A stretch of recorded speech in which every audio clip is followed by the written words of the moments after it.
Hello friends, welcome back to the new video.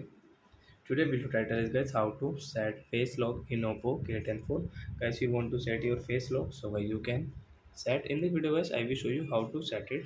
So guys, let's see how to set face lock. First of all guys, open your phone setting.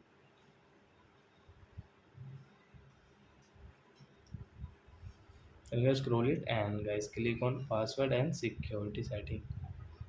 Guys click on face lock setting and guys draw your pattern which you have. Then guys you can see arrow face continue.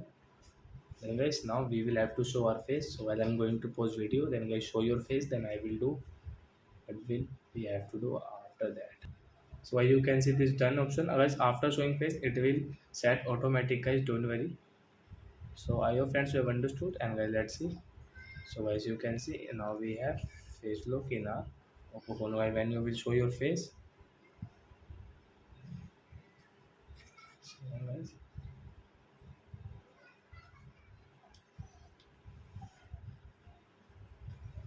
so you can see you can open your phone to show your face. So I hope friends you have understood how to set face lock in Oppo K10 phone. So that's it guys. Thanks for watching our video. We will meet on next video with new topic. Before guys, please go and like and subscribe my channel.